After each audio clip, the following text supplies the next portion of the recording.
नमस्कार दोस्तों, मेरा नाम है सुधीर और मेरे YouTube चैनल एक्सेल टेक में आपका स्वागत है। आज इस वीडियो में हम बात करेंगे सम की। किस तरह से आप एक्सेल में वैल्यूज़ को जोड़ सकते हैं या उनका सम कर सकते हैं। किस तरह से आप डिफरेंट वैल्यूज़ को, अगर वो अलग अलग सेल्स में हैं या अलग अलग शीट्स में हैं, किस तरह से आप उनका सम कर सकते हैं। अगर आपको ये वीडियो पसंद आए तो इसको लाइक कीजिए और चैनल को सब्सक्राइब कीजिए और बेल आइकन को क्लिक कीजिए नए वीडियोज़ की अपडेट सबसे पहले पाने के लिए। तो चलिए शुरू करते हैं।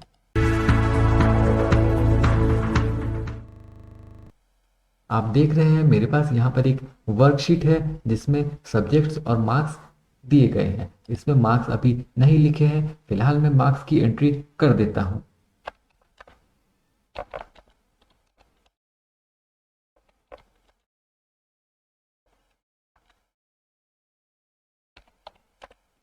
अब मैंने से मार्क्स की एंट्री कर दी, सब्जेक्ट वाइज मार्क्स इसमें हो गए। हम चाहते ये हैं जो भी हमारा टोटल वाली ये सेल है इसमें इन सब का टोटल हो जाए।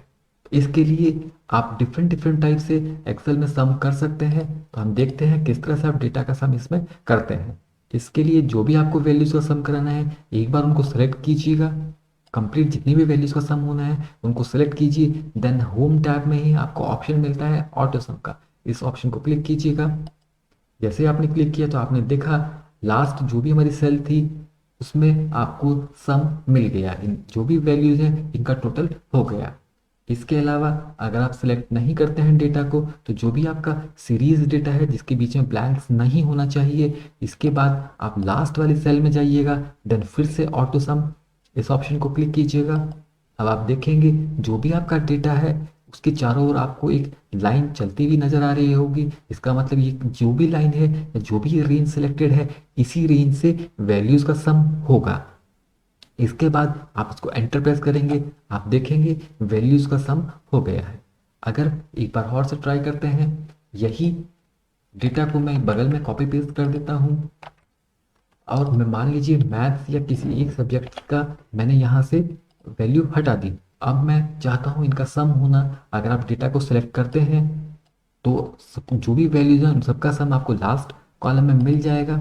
अगर आप बिना सिलेक्ट किए सम करते हैं, यहाँ पर लास्ट सेल में ले आए और उसके बाद ऑटो सम ऑप्शन को आपने क्लिक किया तो आप देखेंगे जो भी हमारी लाइन है या जो भी हमारा डेटा सिलेक्ट हुआ है वो ब्लैंक जो भी सेल है उससे नीचे वाला, ब्लैंक से ऊपर वाला नहीं हुआ। तो ये आप ध्यान रखिएगा, अगर आप बड़े डेटा में सम कर रहे हैं तो बीच में ब्लैंक सेल्स नहीं होनी चाहिए, या अगर ब्लैंक सेल्स हैं तो आप कंप्लीट रेंज को सिलेक्ट कीजिएगा।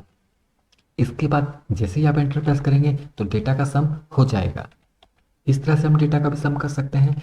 मान लीजिए यही डेटा अगर मेरा कुछ इस फॉर्म में ना हो करके हॉरिजॉन्टल फॉर्म में हो, वो किस तरह से करते हैं। मैं एक बार इसको डेटा को हॉरिजॉन्टल फॉर्म में चेंज कर देता हूँ या ट्रांसपोज कर देता हूँ। आप पेस्ट इसको कीजिएगा, देन यहाँ से मैंने इसको ट्रांसपोज कर दिया। अब हम चाहते हैं जो टोटल वाला सेल है इसमें इनका सम हो जाए। इसके लिए सेम जैसा मैंने आपको बताया, आप डेटा को सिलेक्ट कीजिएगा और ऑटो सम इस ऑप्शन को क्लिक कीजिएगा, आपको सब मिल जाएगा। अदरवाइज आप इस तरह से नहीं चाहते तो लास्ट वाले सेल को क्लिक कीजिएगा और ऑटो सम, अगर बीच में ब्लैंक्स नहीं है तो ऑटो सम बटन को क्लिक कीजिएगा, रेंज आपकी सिलेक्ट हो जाएगी। देन एंटर प्रेस कर दीजिएगा। तो इस तरह से भी आप डेटा का सम कर सकते हैं। और भी ऑप्शंस हैं, मान लीजिए आपको मैनुअल सम करना है, ये इस तरह से सीरीज में आपका डेटा नहीं है या आप चाहते हैं कि फॉर्मूला लगा के सम करें, तो किस तरह से करते हैं। मैंने इसी ऑप्शन से इसको हटा दिया, या यहाँ पर नई सेल में करते हैं। मान लीजिए कुछ नंबर्स आपके डिफरेंट डिफरेंट सेल्स में लिखे हुए हैं, एक बार मैं नंबर्स लिख देता हूँ।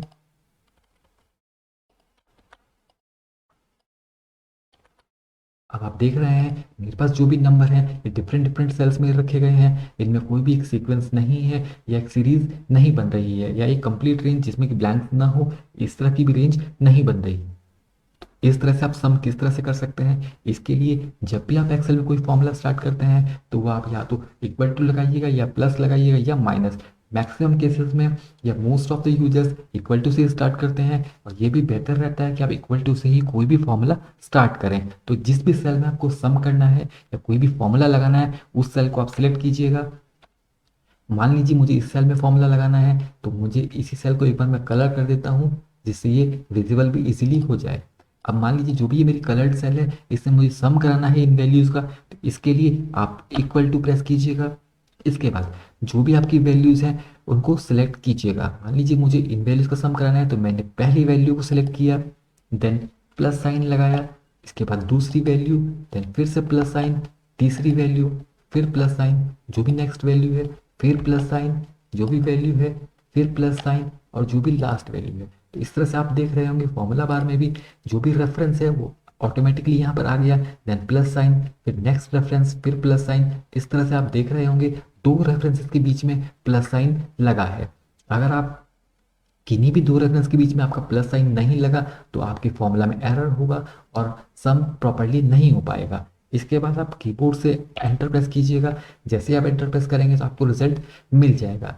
तो इस तरह से भी आप सम कर सकते हैं। सम करने का एक और तरीका है, मैं आपको बताता हूँ इस वक्त नेक्स्ट वाले सेल में। इसके लिए आप इक्वल टू लिखिएगा, देन सम, SUM, केवल आप सम प्रेस कीजिएगा या सम लिखिएगा। देन इसके बाद आप स्मॉल ब्रैकेट स्टार्ट कीजिएगा और जो भी आपकी वैल्यूज़ हैं वो कॉमा से सेपरेट करते हुए एंटर कर दीजिएगा। मान लीजिए फर्स्ट वैल्यू मेरी ये है 23, तो आप इसको क्लिक कीजिए, देन फिर कॉमा लगाइए, जो भी नेक्स्ट वैल्यू है, फिर comma, next value, comma, next value, comma, फिर नेक्स्ट वैल्यू और देन लास्ट वैल्यू। आप देख रहे होंगे फॉर्मूला बार में सम मैंने लिखा equal to sum, small bracket लगाया, देन जो भी मेरी वैल्यूज थी या जो भी रेफरेंस था उन बॉक्सेस को मैंने सेलेक्ट किया, कॉमा से सेपरेट किया और लास्ट में ब्रैकेट क्लोज कर दिया।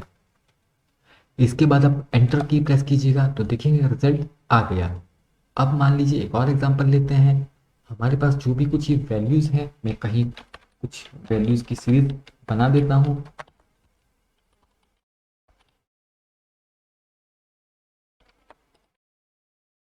अब कुछ इस तरह से मेरा डेटा है कि मेरे पास एक सीरीज भी है और कुछ जो वैल्यूज़ हैं वो डिफरेंट डिफरेंट सेल्स में भी हैं। अब मुझे फॉर्मूला या सम किस तरह से लगा सकता हूँ मैं, इसके लिए कलर करने की ज़रूरत नहीं है, केवल मैं आपको दिखा रहा हूँ हाईलाइट होने के लिए। जो भी सम होगा आप यहाँ पर इक्वल टू लगाइएगा, देन सम लिखिएगा, इसके बाद स्मॉल ब्रैकेट लगाइएगा और जो भी आपकी रेंज है एक बार इस रेंज को सिलेक्ट कीजिएगा। आप फॉर्मूला बार में देख रहे होंगे equal to sum, small bracket, range select हो गई, देन नंबर 1 आप नीचे देख रहे होंगे, नंबर 1 अभी हाईलाइटेड है। इसके बाद नंबर 2 के लिए कॉमा सेपरेट होगा, आप कॉमा लगाइएगा, अब नंबर 2 हाईलाइट होगा, मतलब सेकंड नंबर कौन सा होगा जिसका सम होना है। देन 4 इस पहली वैल्यू को सिलेक्ट कीजिएगा, देन फिर से कॉमा, दूसरी वैल्यू, देन फिर से कॉमा, देन तीसरी वैल्यू, इसके बाद ब्रैकेट बंद कर दीजिएगा। आपने देखा जो भी मेरा सम फॉर्मूला है ये पहले इस रेंज, जो भी रेंज है इसका सम करेगा, देन जो भी सम होकर आंसर आएगा उसमें नेक्स्ट वैल्यूज का भी सम कर देगा। इसके बाद एंटर की आप प्रेस कर दीजिएगा।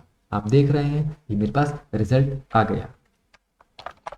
अब हम बात करते हैं अगर आपके डिफरेंट डिफरेंट शीट्स में वैल्यूज हों तो किस तरह से सम करते हैं। इसके लिए मैं एक दो शीट्स और बना लेता हूँ, शीट नंबर 14, शीट नंबर 15। मान लीजिए इस शीट में कुछ वैल्यूज हैं,